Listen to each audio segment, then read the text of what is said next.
Join करें, या बाद में आज जो नहीं ज्वाइन कर सकें वो रिकॉर्डिंग को गो थ्रू कर लें। तो वी हैव हैड सेशन, पहले वीडियो सेशन मैंने आप लोगों के अपलोड जो कर दिया था गूगल क्लासरूम पे, वो अवेलेबल है, you can go through that as well. Khurram Khan आप तो अच्छा, ये जो बुक हमने देखनी है applied software project management, this is the course of applied software project management, तो मैं ये आपके साथ शेयर करता हूँ स्क्रीन पे, ये मैं अपलोड भी कर दूंगा ताकि आपको ज्यादा, I hope you can go through this, I hope you can see this. Yes, sir. Okay. Project management, Andrew Stellman, Jennifer Green की बुक है, ओरेली की बुक है। ये आसानी से, मुझे तो डाउनलोड पे आसानी से अवेलेबल थी, इसका यही वर्जन है अवेलेबल, ठीक है। अप्लाइड सॉफ्टवेयर प्रोजेक्ट मैनेजमेंट का जो नई चीजें हैं वो हम obviously will go through research papers, और जो हमने रिसर्च एक असाइनमेंट करना होता है कोर्स में, उस पर हम नई चीज़ों को गो थ्रू कर लेंगे ज़रूर। मैंने ये कहा था खुर्रम और नबी के शिराज भी कि वीडियो अगर ऑन तो ज़रा अच्छा रहता है, क्लास एक एटमॉस्फेयर बनता है कि आप किसी से बात कर रहे हैं, ठीक है। तो इस हम जरा शुरू करते हैं, ठीक है। ये एक ज़रा डिफरेंट सी बुक है, बड़ी अच्छी, बड़ी ज़बरदस्त, इसके बहुत अच्छे रिव्यूज़ भी हैं इस किताब के, तो इसलिए फिर मैंने सोचा कि हम ये किताब यूज़ करें। स्पेसिफिकली ये अप्लाइड सॉफ्टवेयर प्रोजेक्ट मैनेजमेंट की है, वरना प्रोजेक्ट मैनेजमेंट की किताब जो मैंने प्रोसेस वाली आपको पहले कोर्स आउटलाइन में लिखी थी, वो भी एक बहुत अच्छी किताब है, लेकिन ये कि this is specifically for applied project, applied software project management, ठीक है। तो let us start the topic that first topic, obviously एक समझ लें, इंट्रोडक्शन का ही टॉपिक आप समझ लें उसको, जल्दी से हम इसको कोशिश करेंगे स्टार्ट हो जाए ताकि, ठीक है।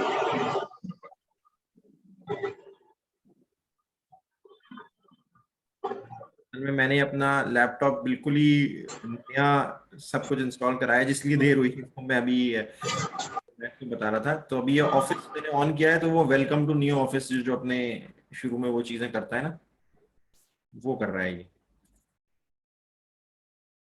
तो all done.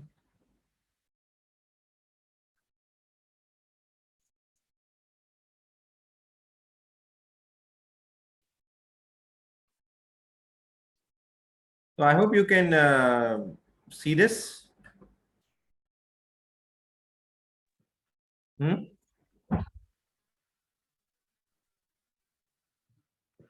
Yes, sir. We can see. Sir ji नजर आ रही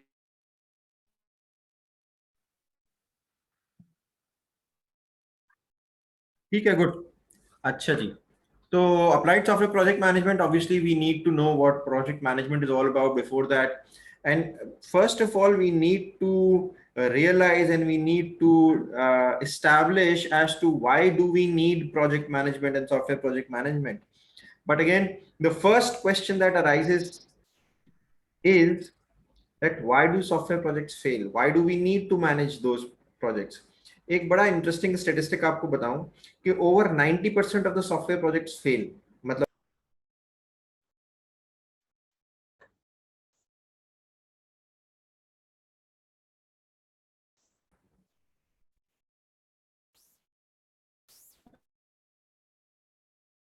अस्सलाम वालेकुम, Yes, sir.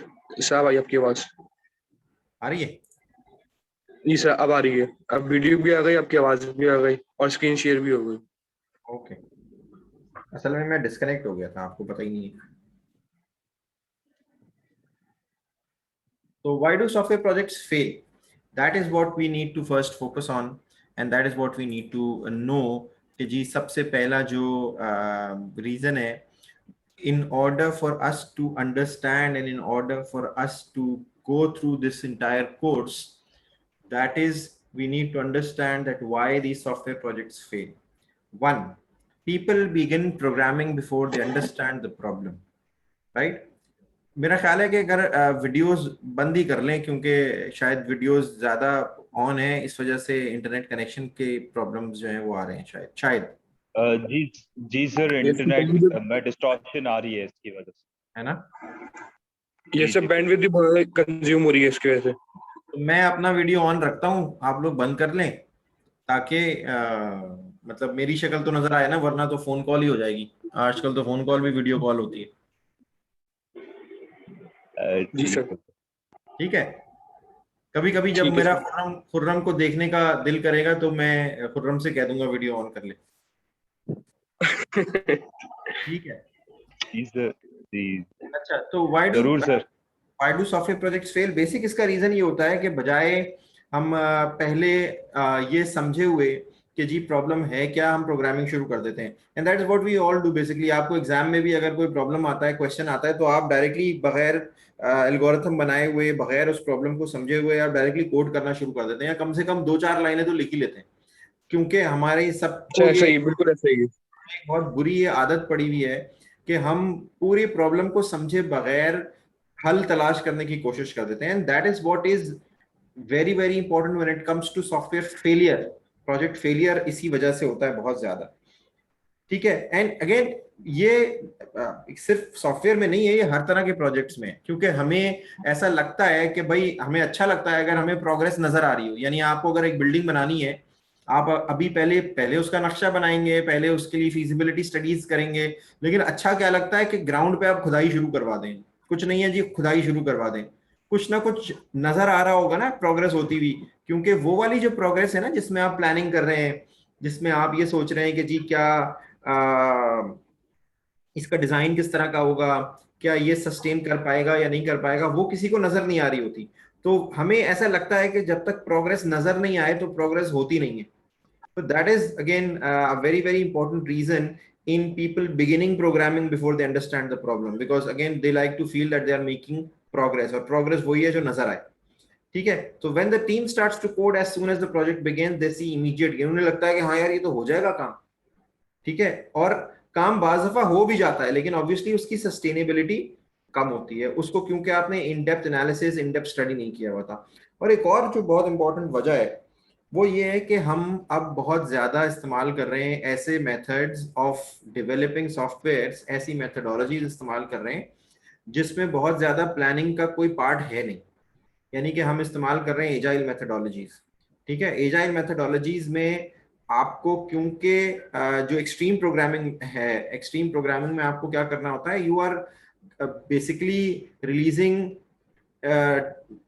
Many versions of the program even in a week.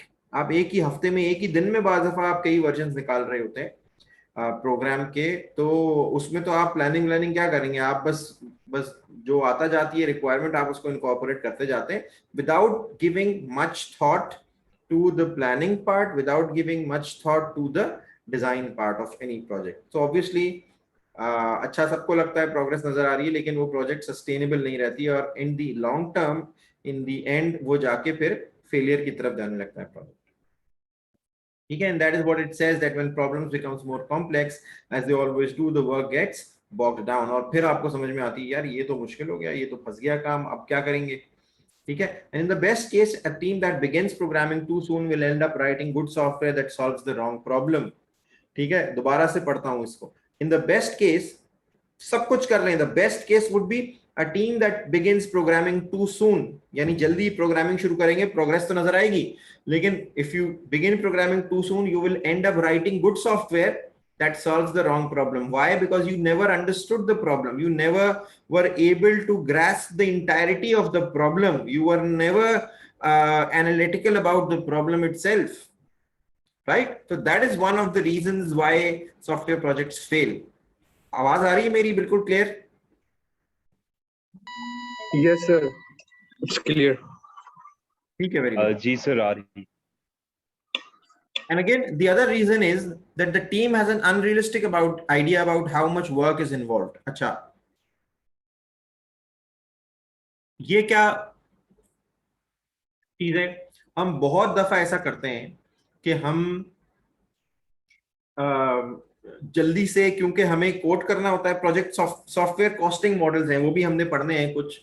ठीक है। एक तो लाइंस ऑफ एलओसी का मॉडल है, एक कोकोमो मॉडल है, उसके अलावा बहुत सारे और मॉडल्स हैं जो कि कॉस्टिंग के लिए आप इस्तेमाल करते हैं।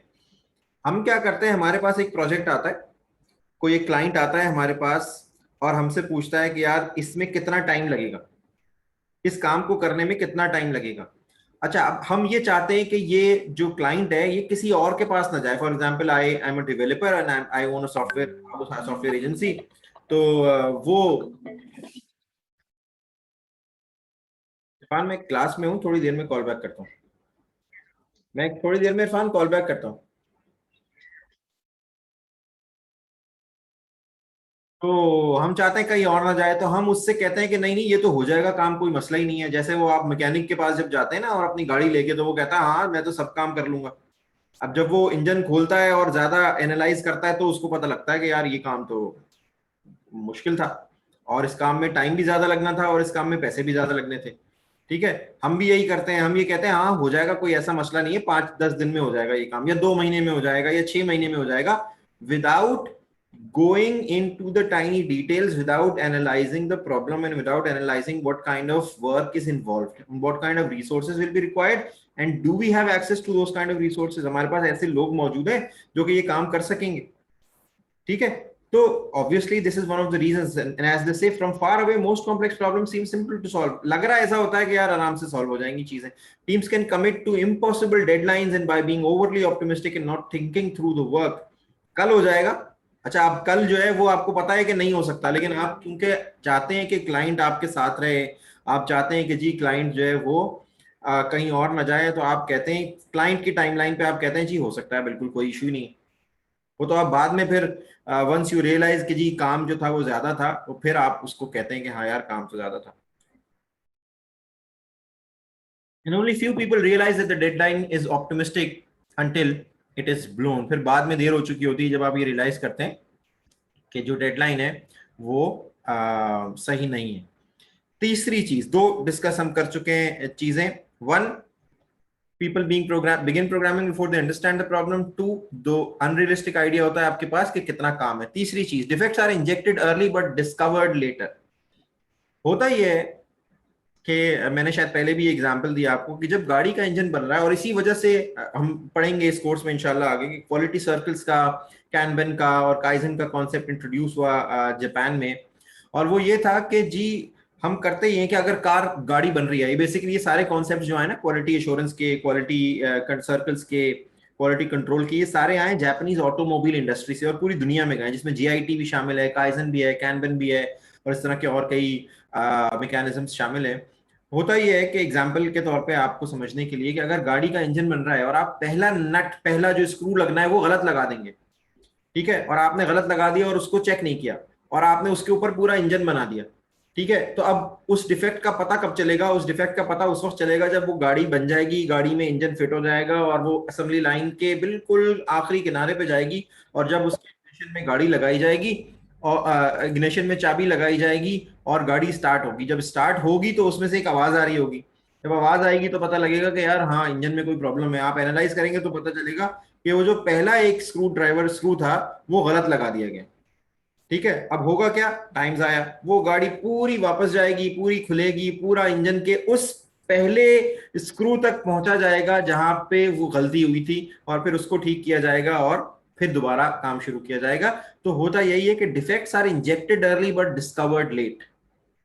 उसकी वजह से सॉफ्टवेयर प्रोजेक्ट्स फेल होते हैं, और फेलियर के 3 बेसिक एलिमेंट्स जो थे वो ये थे कि सॉफ्टवेयर प्रोजेक्ट्स टाइम पे नहीं पूरे होते, they are never on time, they are never within the required budget, and 3, they are never used by the intended users। ये 3 चीजें अगर किसी प्रोजेक्ट में हो तो it is considered to be successful. मगर होता यह है कि इन सारी चीजों की वजह से हमारा प्रोजेक्ट टाइम पे नहीं हो पाता, हमारा प्रोजेक्ट बजट में नहीं हो पाता, हमारा प्रोजेक्ट हम बना किसी और यूजर के लिए रहे होते हैं, आखिर में कहते हैं कि नहीं नहीं इसके लिए तो यूजर को ट्रेन करना पड़ेगा, इसके लिए नए लोग लेके आओ जो कि इतने क्वालिफाइड हो। क्यों? क्योंकि हम उसमें यूजिबिलिटी के वो एलिमेंट जो कि हम पहले पढ़ चुके हैं यूजिबिलिटी के हवाले से डिफरेंट कोर्स में, वो हम शामिल ही नहीं करते। ठीक है, and that is why projects fail. तो project can address the wrong needs. ठीक है, if you have not analyse the requirement, if you have not analyzed the specifications well, you can address the wrong needs। Requirements can specify incorrect behavior, design, architecture and code can be technically flawed। क्यों? क्योंकि आपने जल्दी की, ठीक है, आपने समझने में टाइम नहीं लगाया। Test plans can miss functionality, and the later these problems are found, the more likely they are to cause the project to fail। ठीक है, जितनी देर में आपको प्रॉब्लम पता चलेगी उतना लाइकली है कि आपका प्रोजेक्ट फेल होगा। क्लियर है यहां तक? Yes sir. अच्छा मैं सर बार अगर इसी तरह की गलतियां अगर हो चुकी हो तो उसको बाद में किस तरह ओवरकम हम लोग कर सकते हैं? फॉर एग्जाम्पल अभी अगर हम लोग ने कुछ गलतियां जो आपने अभी ने बताई हैं, ये गलतियां अगर हमसे हो चुकी हैं और स्टिल प्रोजेक्ट जो ऑन गोइंग हो, तो इस ऐसी देखो, सूरत में बंदा इसको किस तरह ठीक कर सकता है? देखो बात यह है कि अगर आप गलत टर्न ले लें, किसी रोड पे आप किसी रास्ते पे जा रहे हैं और आपको पता है कि आपने गलत टर्न ले लिया है, तो जितनी जल्दी आप वापस मुड़ जाएंगे और सही रास्ते पे आ जाएंगे तो उतना आपका वक्त बच जाएगा, उतना आपका बजट बच जाएगा, यानी पेट्रोल बच जाएगा। ठीक है, आप कहेंगे नहीं यार अब तो मैंने ले लिया है, अब अगर मैं टर्न लूंगा ना तो लोग मुझे कहेंगे कि तुम भी यू टर्न मास्टर हो गए हो। ठीक है, तो ऑब्वियसली भाई बात ये है कि अगर आप सड़क पे जा रहे हैं और सामने दरख्त आ जाए और आपने अपनी प्लानिंग में ये रखा था कि यार मुझे इसी रोड पे जाना है, तो आप क्या दरख्त को टक्कर मार देंगे? कभी भी ऐसा नहीं करेंगे, आप अपना रास्ता बदल लेंगे। तो जितनी जल्दी आप ये रियलाइज करें कि आपसे कोई डिफेक्ट, आपसे कोई मिस्टेक हो गई है, you analyse your mistake and you try to rectify it. ठीक है भाई बैग में हैंड फ्री होगी?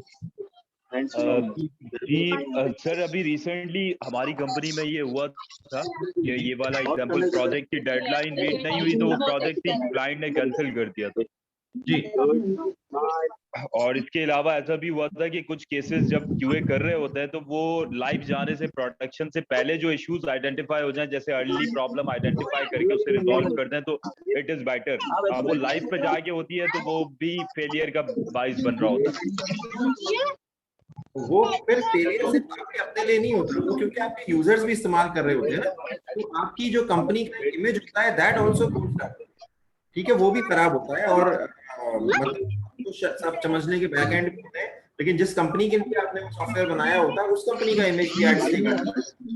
अगेन इफेक्ट को अर्ली रिकॉग्नाइज करना, अर्ली को डिस्कवर करना, दैट इज वेरी वेरी। तो भाई कैसा ठीक है? यहाँ कैसे? अच्छा ये हमारे रेफरेंस से आएगा।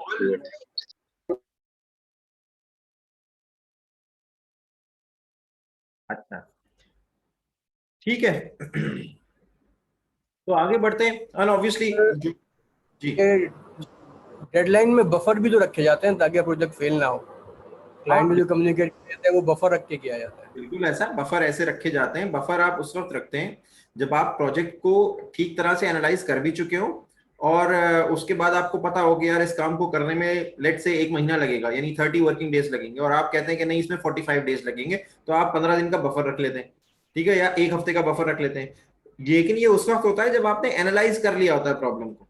अगर आपने एनालाइज नहीं किया और आपने अपने जहन में अंदाजे से ये सोचा कि यार इसमें 1 हफ्ते का टाइम लगेगा, और आपने 2 हफ्ते का बफर भी ऐड कर दिया उसमें, आपने 3 हफ्ते कह दिया, पता ये चला कि ये काम तो 6 हफ्ते का था, अब आप डिले तो होंगे ही ना। और क्योंकि जरूरी नहीं होता कि हर काम के लिए हर रिसोर्स आपके पास हर वक्त अवेलेबल रहो, आपने रिसोर्सेज को एनालाइज तो किया नहीं था।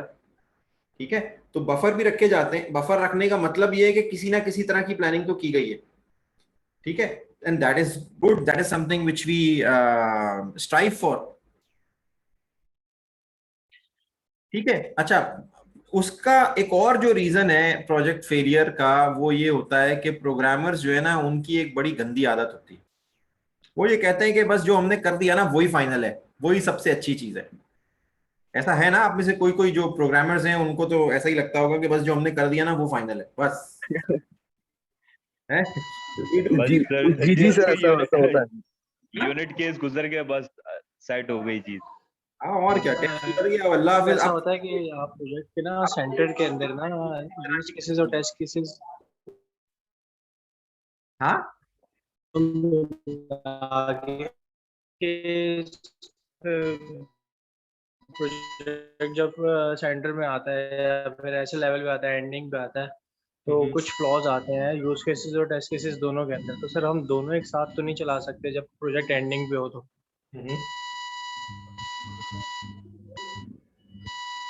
तो सर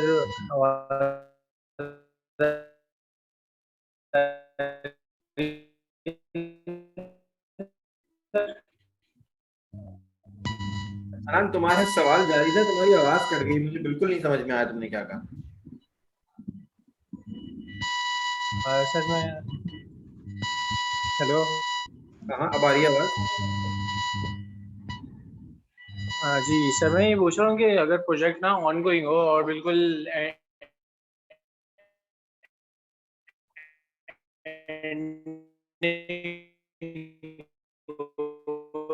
तुम्हारी हमें आवाज किसी चेंज तुम्हारी करना हो आवाज। बिल्कुल। हम्म। जी सर, तो प्रोसेस अगर हमें बिल्कुल चेंज करना हो तो हम टेस्ट केसेस और यूज केसेस दोनों चेंज कर सकते हैं at the end of the project. देखो यूज केसेस जो होते हैं ना, वो हम बनाते हैं यूजर की रिक्वायरमेंट की बेसिस पे। एक बात समझ लो, यूज केसेस या टेस्ट केसेस जो होते हैं, टेस्ट केसेस तो हम बाद में बनाते हैं, यूज केसेस हम पहले बनाते हैं जब हम रिक्वायरमेंट्स को डिटरमिन कर रहे होते हैं और जब हम रिक्वायरमेंट्स को यूजर से चेक करा रहे होते हैं। ऐसा ही है ना, कि हम यूज केसेस दिखाते हैं, जी सर बिल्कुल। जो क्लाइंट है बिल्कुल। उसको उससे फिर वेरीफाई कराते हैं कि हाँ this is how the program is going to work like and this is how it is going to respond. ठीक है। अच्छा, टेस्ट केसेस हम बनाते हैं जब हम प्रोग्राम डेवलप कर चुके होते हैं और उसके बाद हम प्रोग्राम की टेस्टिंग करना चाह रहे होते हैं कि क्या वो रिक्वायरमेंट्स जो कि यूजर ने बताई थी, क्या ये टेस्ट केसेस इसलिए बनाए जा रहे हैं कि वो रिक्वायरमेंट्स टेस्ट हो सके। ऐसा ही है ना। जी सर।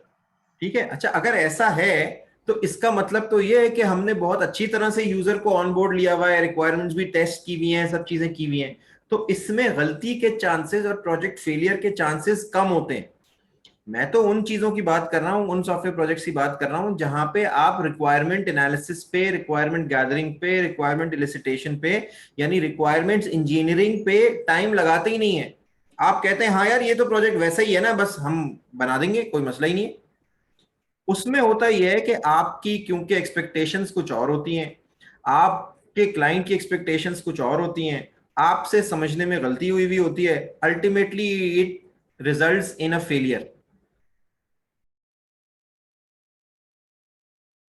क्लियर हो रही है बात। जी सर, समटाइम्स जी ऐसा सर। भी होता है कि हेलो। हाँ बोलो, आवाज आ रही है। हमारी आवाज आ रही है अरसलान।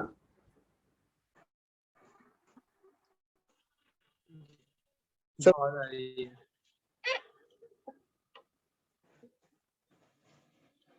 ओके, चले सर, समटाइम ऐसा होता है कि जब हम लोग प्रोजेक्ट हम लोग ले ले उस वक्त जो है वो प्लेटफॉर्म लेवल कुछ और होता है। ठीक है, आफ्टर सम टाइम जो है वो प्लेटफॉर्म ही चेंज हो जाता है या वो अपडेट हो जाता है, मतलब एक्सटर्नल अगर कुछ इफेक्ट पड़ता है तो उससे हमारे पूरे प्रोजेक्ट पे इफेक्ट पड़ रहा होता है, तो वो उसका फिर उसके लिए हम लोग फिर अपने बफर वगैरह यूज करते हैं या कुछ और चीज उसके लिए है अगर तो जब प्रेफरेबल।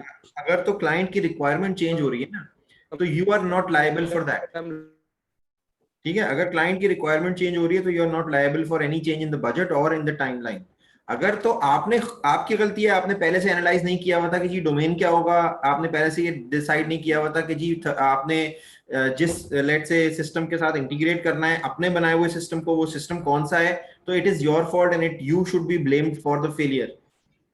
ठीक है। लेकिन अगर क्लाइंट ने आपको डिफरेंट रिक्वायरमेंट्स दी थी और एंड टाइम पे क्लाइंट रिक्वायरमेंट्स चेंज कर रहा है, तो एक बात तो ये कि ऐसा होता नहीं है। आमतौर पे जो रिक्वायरमेंट्स इनिशियली फ्रीज की जाती हैं उनका पर्पस ये होता है, और उस पर कॉन्ट्रैक्ट होता है, साइन होते हैं क्लाइंट के, सब चीजें होती हैं, उसका पर्पस ये होता है कि जी जो चीज क्लाइंट ने at this point in time requirements दी है वही चीज डिलीवर की जाएगी। अगर उसमें कोई चेंजेस होते हैं तो that changes will be accommodated for in terms of finance, in terms of budget, in terms of timelines as well. ठीक है। ठीक है, लेकिन सर अगर फॉर एग्जांपल ठीक है सर, मैं थोड़ी सी प्लेटफॉर्म की बात कर रहा था कि अगर फॉर एग्जांपल मैंने जब और आफ्टर वर्जन जो वो आप ओल्ड आगे कंपेटेबल नहीं होगा, एडवांस जो चीजें आएंगी। ठीक है, जैसे कि CURL जो मेथड होता है, कर्ल मेथड PHP का, वो पहले काम कर रहा था, अब वो एडवांस वर्जन में काम नहीं कर रहा। तो ये हाँ एक्सटर्नल इफेक्ट पड़ा है ना, मतलब इसमें गलती ना मेरी है ना क्लाइंट की है। ठीक है, और बिल्कुल ठीक है। लैंग्वेज की गलती आ गई, लैंग्वेज अपडेट हो गई, या कोई प्रोग्राम कोई जो हम लोग यूज कर लाइब्रेरी जो हम लोग यूज कर रहे थे वही अपडेट हो गई, अब वो उस तरह काम नहीं कर रही है।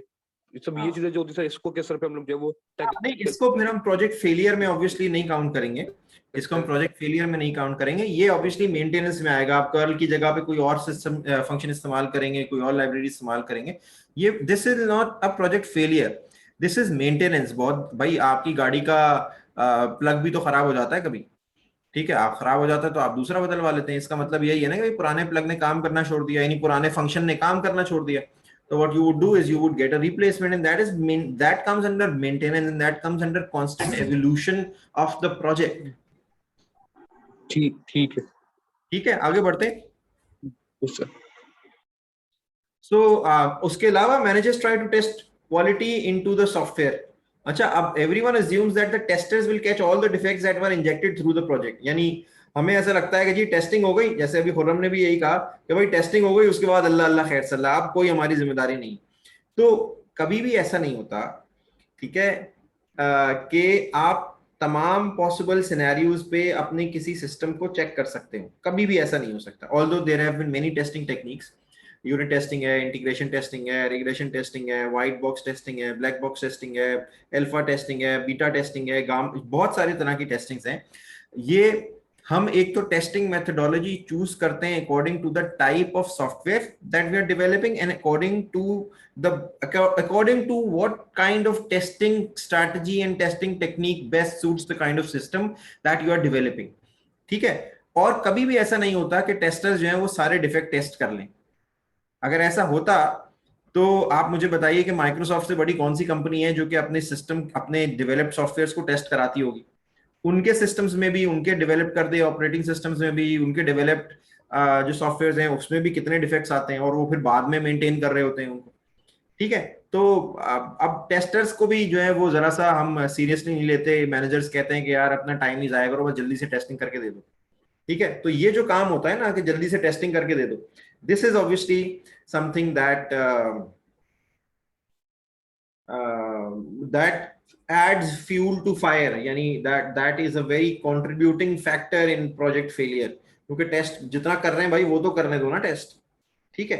तो when testers find defects, programmers are antagonized because they feel that they are being personally criticized। अब टेस्ट किया टेस्टर ने, यानी क्वालिटी एश्योरेंस में एक आदमी था, उसने टेस्ट किया, उसको कोई डिफेक्ट मिल गया। डिफेक्ट का मतलब ये कि किसी पर्टिकुलर रिक्वायरमेंट पे सिस्टम उस तरह से रिस्पॉन्ड नहीं कर रहा, सिस्टम का बिहेवियर वो नहीं है जो सिस्टम का बिहेवियर एक्सपेक्टेड है उससे, सिस्टम से। तो अब डेवलपर ये समझता है कि यार ये तो आपने मेरी गलती पकड़ ली, आप तो मेरी गलतियां पकड़ने के लिए बैठे, बिल्कुल ऐसा ही है। And you a developer, a programmer should not feel bad about it.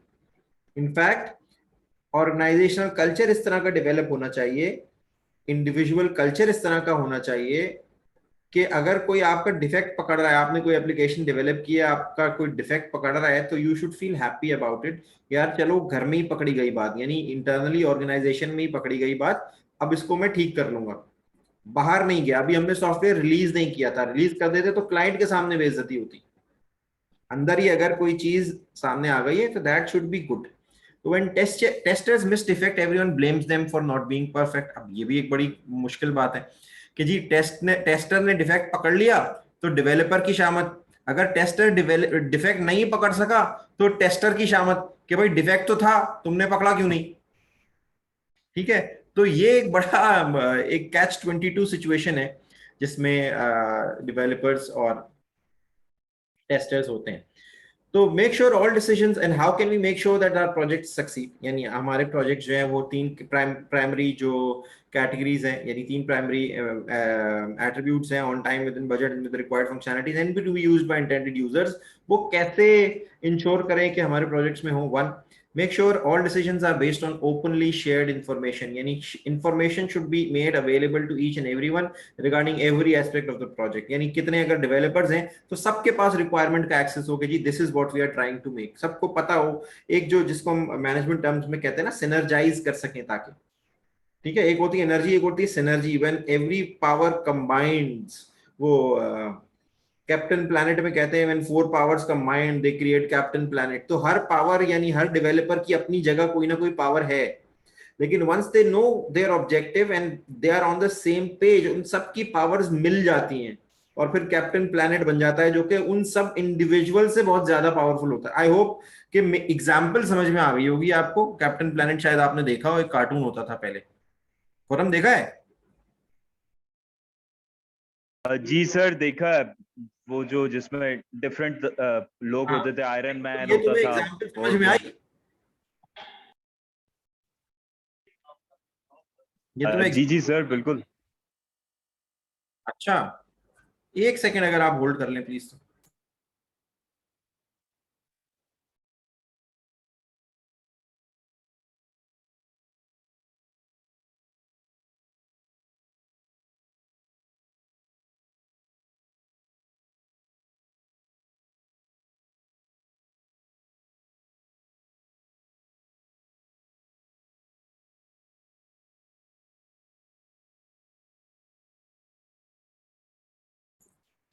जी खुरम, कुछ कह रहे थे आप? जी सर, जो आप एग्जांपल समझा रहे थे कि एक तो डेडलाइन जो है वो कोई भी प्रोजेक्ट की सक्सेसफुलनेस के लिए जो कस्टमर की रिक्वायरमेंट है एफएस के मुताबिक जो है वो डेडलाइन मीट होनी चाहिए, और वो एफएस ऐसा प्रिसाइज डिजाइंड हो, फिर उसकी डेवलपमेंट मतलब रिक्वायरमेंट गैदरिंग प्रॉपर हो, फिर उसका एफएस डिजाइन हो, एफएस के बाद जो है वो जो डेडलाइन हमने मीट करनी है उसके मुताबिक जो है वो सारी एक्टिविटी डेवलपमेंट हो, उसकी टेस्टिंग हो, और उसके मुताबिक जो है वो सॉफ्टवेयर डिलीवरी हो। अब पोस्ट कटओवर इश्यूज या पोस्ट प्रोडक्शन लेवल इश्यूज आते हैं तो वो साथ साथ सपोर्ट टीम जो है उसको फुलफिल कर रही हो। तो वो जो सारी पावर्स एक साथ मिलके जो है वो यूनिटी वे में इस पे वर्क करें तो सक्सेसफुलनेस के चांसेस हैं। That is what is called synergy. So it is important to create a culture of transparency where everyone who needs information knows where to find it and is comfortable looking at it. यानी जो developers बहुत organizations में ऐसे होते हैं, आप लोगों ने भी काम किया होगा I'm sure, जो कि अपने तक रखते हैं टेक्निक्स कुछ। वो कहते हैं यार ये तो मुझे ही पता है ना, और किसी को क्यों पता चले। ठीक है, और हम उस वक्त वो भूल जाते हैं कि इल्म जितना शेयर करोगे उतना बढ़ता है, और सब अपने आप तक छुपा के रखते हैं चीजें, कुछ टेक्निक्स अपने तक छुपा के रखते हैं, दूसरों को नहीं बताते। तो again this is bad. It is important to create a culture of transparency they से।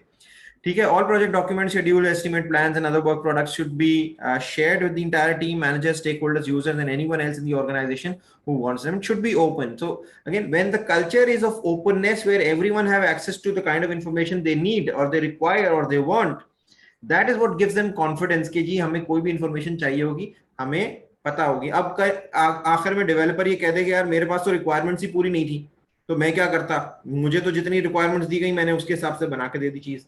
तो obviously ultimately it is the entire organisations loss, entire अगर कोई सॉफ्टवेयर हाउस है तो उसका लॉस है। ठीक है, major decisions that are made about the project should be well supported and explain. अगर कोई डिसीजन ले रहे हैं आप, क्रिटिकल डिसीजन ले रहे हैं, तो everyone should be taken on board, everyone should be taken in confidence, and then a decision should be made. How can you make sure that our project succeeds? Second, don't second guess your team members expertise. अगर एक team member expert है किसी चीज का, trust them with their expertise and trust them with their opinion. आप as a manager, if you are not an expert in that, don't give your opinions. आप अपना opinion अपने पास रखें, जो एक्सपर्ट है उसके ओपिनियन पे ट्रस्ट कीजिए। आप मैकेनिक के पास गाड़ी ठीक कराने जाएं और मैकेनिक कहे कि मैं समझता हूं इसमें ये मसला है, आप कहें नहीं मेरा ख्याल है कुछ और मसला है, तो भाई आप खुद ही कर लेते ठीक। दूसरी बात ये कि अगर आप उस मैकेनिक पे ट्रस्ट ही नहीं करते तो आप उसके पास गए क्यों थे? या तो आप ट्रस्ट करें या फिर आप खुद कर लें जो करना चाहते हैं। ठीक है, तो managers need to trust team members. Just because a manager has responsibility for project success, it does not mean that he's more qualified to make decisions than the team members who are actually qualified to take that decision. So if you don't have a good reason to veto an idea, don't. Clear है यहां तक बात? Yes, sir. Very good. So और तीसरी बड़ी important बात, introduce software quality from the very beginning of the project. ठीक है, क्वालिटी जो है ना, that has to be built in the project. हमने इनिशियली जब हम यूजिबिलिटी पढ़ रहे थे तो हमने ये बात की थी कि जी यूजिबिलिटी अचानक से कोई आखिर में रैपर नहीं चढ़ा देते आप किसी प्रोडक्ट पे तो उसकी यूजिबिलिटी अच्छी हो जाती है। इसका यूजिबिलिटी जो है ना वो इनबिल्ट होती है किसी भी प्रोजेक्ट में। तो सॉफ्टवेयर क्वालिटी भी बिल्कुल उसी तरह से आपके किसी भी प्रोजेक्ट में इनबिल्ट होती है फ्रॉम द बिगिनिंग। आखिर में ये नहीं हो सकता कि यार सॉफ्टवेयर बन गया है अब इसकी क्वालिटी इंप्रूव कर दो, ऐसा नहीं हो सकता। if your database design is not accurate or not efficient, if your architectural design is not accurate, not efficient, आपकी सॉफ्टवेयर क्वालिटी का हो ही नहीं सकता। वो एफिशिएंसी लेवल्स मेंटेन नहीं कर पाएगा, वो इफेक्टिविटी लेवल्स मेंटेन नहीं कर पाएगा, वो क्वालिटी लेवल मेंटेन कर ही नहीं पाएगा अगर quality from the very beginning of the project inculcate नहीं हुई भी किसी प्रोजेक्ट में। Review everything, test everything, use reviews to find defects, but don't expect reviews to be perfect, and obviously it is an ongoing process. Use reviews to gain real commitment from the team, and it is always faster in the long run to hold a review than it is to skip it. So don't impose an artificial hierarchy on the project team. यानी जो कहते हैं किसी को आपको in charge बनाने की जरूरत नहीं है, सीनियर जूनियर नहीं होना चाहिए। All software engineers were created equal, हर एक को इक्वली पता है, उसका एक अपना डोमेन ऑफ एक्सपर्टीज है, उसी को आप ये चार्ज दीजिए, उसी से आप एक्सपेक्ट कीजिए कि वो अपनी डोमेन ऑफ एक्सपर्टीज में अपना एक्सपर्ट ओपिनियन देगा। A manager should not assume that programming is more difficult or technical than design, testing or requirement. अच्छा, ये बहुत होता है, ठीक है। आमतौर पे समझा जाता है कि यार प्रोग्रामिंग जो है ना वो जरा सा 1 नंबर नौकरी है, टेस्टिंग 2 नंबर है और डिजाइनिंग तो है ही 3 नंबर 4 नंबर, ठीक है। ऐसा बिल्कुल भी नहीं है। Each and every job is a very very important, is a very responsible position. अगर आप ये करेंगे ना कि आप कहेंगे यार प्रोग्रामर जो है वो ज्यादा इंपॉर्टेंट है, डिजाइनर या टेस्टर कम इंपॉर्टेंट है, तो आपकी टीम कभी भी बेहतर नहीं हो सकती, ठीक है। You need to give Pakistani industry में ऐसा ही कल्चर है, ज्यादातर मेजॉरिटी, ज्यादा नहीं है लेकिन पाकिस्तानी इंडस्ट्री में है, इंटरनेशनल ऐसा नहीं है। Absolutely. That is why we have not been able to make it big. हम सॉफ्टवेयर बहुत अच्छे बनाते हैं लेकिन ये कि हम उस लेवल तक नहीं पहुंच पाते। क्यों? क्योंकि हम डिजाइन और टेस्टिंग को उतनी अहमियत देते नहीं है जितनी शायद हमें देनी चाहिए। हमारे लिए प्रोग्रामर सबसे इंपॉर्टेंट होता है, डेवलपर सबसे इंपॉर्टेंट होता है, ठीक है। हमारी प्रोडक्ट्स बहुत अच्छी होती हैं, उनका डिजाइन नहीं अच्छे होते, उनकी यूजेबिलिटी नहीं अच्छी होती, उनका जीयूआई नहीं बेहतर होता, उनका इंटरेक्शन बेहतर नहीं होता। क्यों? क्योंकि हमने उन चीजों को कभी उतनी इंपॉर्टेंट दी नहीं importance. So again, that should not be the case. Managers should definitely not assume that the programmer is always right or the tester is always raising false alarms. ठीक है, you should give equal importance to each and every one. There should be equity. जिसको जितनी जरूरत है उसको उतनी importance दी जाए, ठीक है। आखिरी चीज, remember that the fastest way through the project is to use good engineering practices. आप अगर अच्छी practices इस्तेमाल करेंगे, अगर आप estimation इस्तेमाल करेंगे, review, requirement gathering and testing करते रहेंगे, आप प्रोसेस के थ्रू जाएंगे, ठीक है, only then you will be able to come up with good softwares, good acceptable softwares that work. And that is what should be the motto of project management, and that is why we manage projects, and that is why we need to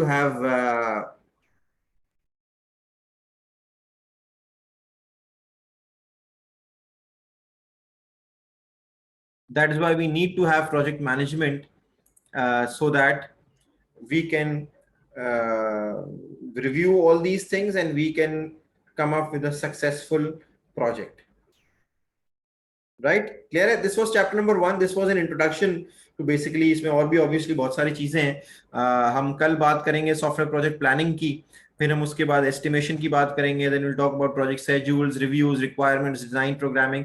ये सारे topics हैं जो मैंने list down किए हुए हैं, and we'll go through them each one by one.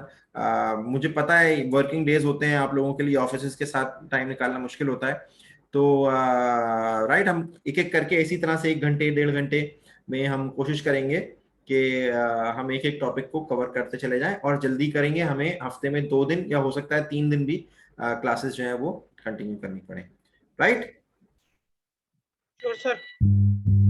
Ji sir, बिल्कुल।